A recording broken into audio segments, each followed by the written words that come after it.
And so we have the security guards in the film referring to the Terrorism Act. Quite frankly, they don't know what they're talking about. There are offences under the Terrorism Act, offences of collecting information which may be of use to terrorists, but another, I think, fairly significant change that legal cases brought about is a ruling in the House of Lords a couple of years ago that made it clear that possession or collecting of material likely to be of use to terrorists doesn't really apply to stuff that anybody might have. It has to be stuff that is particularly potentially of use to terrorists. So if that was justification in the past for harassing people who are taking photographs, I don't think that would apply anymore. So the security guards, I just don't think know what they're talking about. There is still a search power under the Terrorism Act, but it is a reasonable suspicion search power and it is exercisable by a police officer.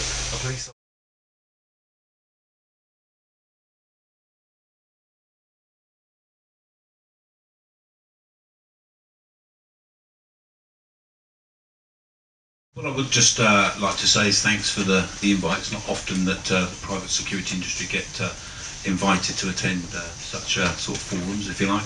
So it's a big learning phase, certainly for me. Just to sort of make the point that a lot of those teams that you are filming and experiencing within the city are not necessarily teams that we employ or assign to those buildings. I think in terms of training, I'm not quite sure if everybody's aware of the Private Security Industry Act that came out a few years ago, which requires all security officers to be licensed, and they are licensed by categories, whether they're security guards, door supervisors, with clampers and such like. And all the details of security officers are held on a public register, which is administered by the Security Industry Authority, which is the authority obviously responsible for enforcing the Private Security Industry Act. And every security officer must be licensed in order to observe the requirements of the law. Okay, so there has been efforts, I suppose, made by there has been movement by the industry. I'm not suggesting that the industry came up with legislation necessarily, which I think has made remarkable improvement within private security over the last sort of 10 years. In terms of training, and part and parcel of the requirement to be licensed, there is a mandatory training programme which will cover aspects of law, in a very sort of minor way, I suppose. We would focus on things like what constitutes trespass, what constitutes burglary or robbery or anything else such as that. But it's advisory, I suppose, more than anything else. At all times, security officers are advised if they feel that they're experiencing suspicious activity or hostile activity as such, the message is you need to escalate to the police if possible, for obvious reasons. I think also it's important to note that during all training, security officers are made very, very aware that they are not police officers. They don't hold any powers of arrest as such, other than the normal citizen. So in terms of some of the comments made by James a little bit earlier on about comments about the law and the Terrorism Act and such like, I would agree that it's ignorance of the law as such, particularly with things like the Terrorism Act.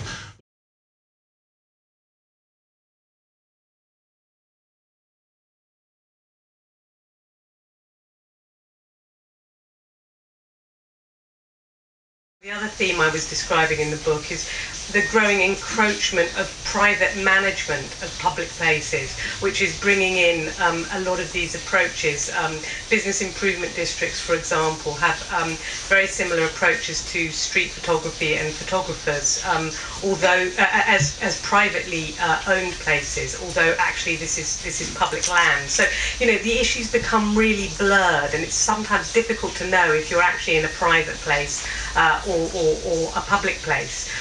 So what I'm really worried about is actually that the privatisation of public places is just increasing all the time. Coming on to the Olympics,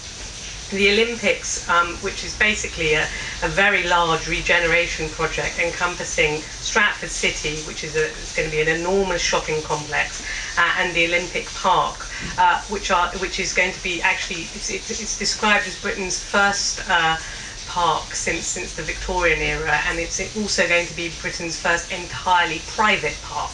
So all the issues that I've just been discussing will completely apply to all the Olympic development. None of this will be public land.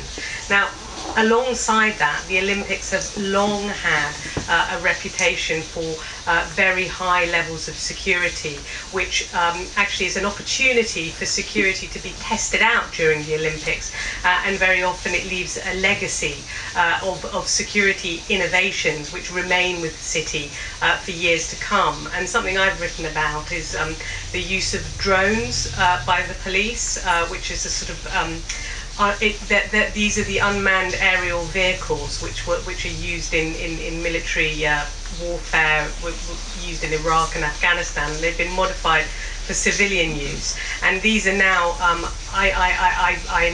reliably informed, going to be used over the Olympics.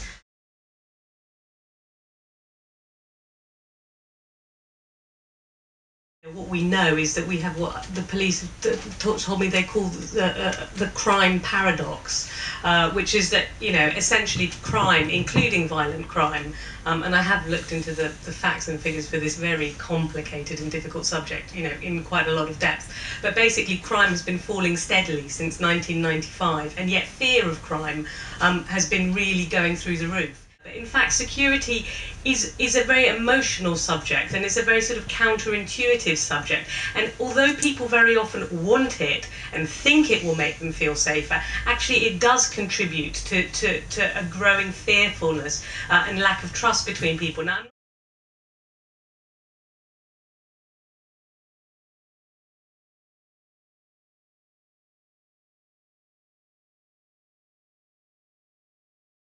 there is a kind of a culture. Project Griffin is a culture.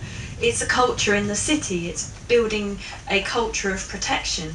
And so, I just watched the Project Griffin video before I came here, and there were some bullet points raised in the Project Griffin video, and one of them was to raise awareness of current terrorist and crime issues, to gather and share intelligence and information. This is amongst businesses in the city.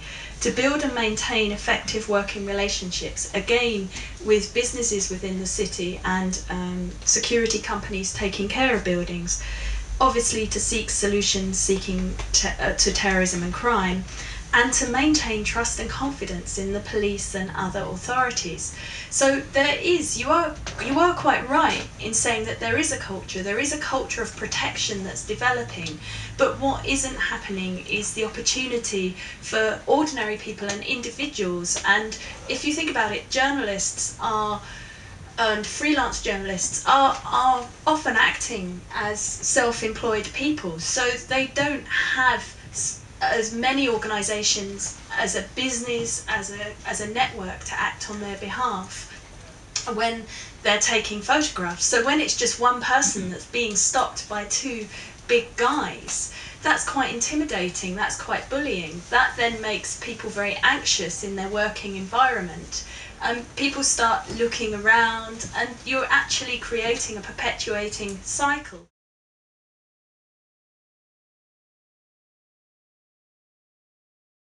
One very concrete question, which is, the Met agreed that the National Union of Journalists can send representatives to training courses for public order. Can we come to Operation Griffin courses to observe and to see what input we can make, and can we come to the licensing courses for the same purpose? I can answer on behalf of the Griffin one. Yes, you can.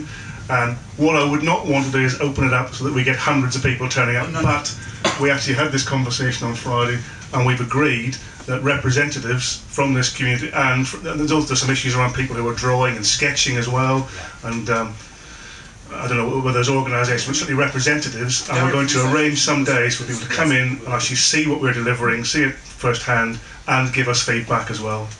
So The other I question, can't answer on behalf of the SIA, No, but certainly no. Griffin, that is something that's in hand and we would welcome it.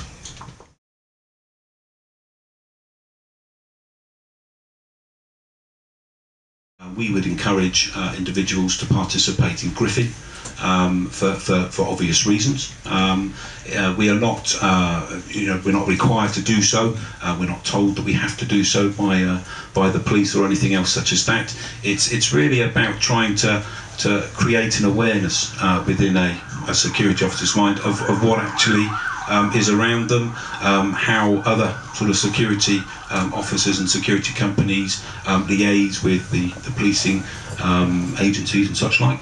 And the idea is really to be eyes and ears on the ground. So I think that the film was very, very interesting. I think there's some points that have come out of there, and clearly we have to take some of those learning points away and try and adapt our approach in a better way, if you like.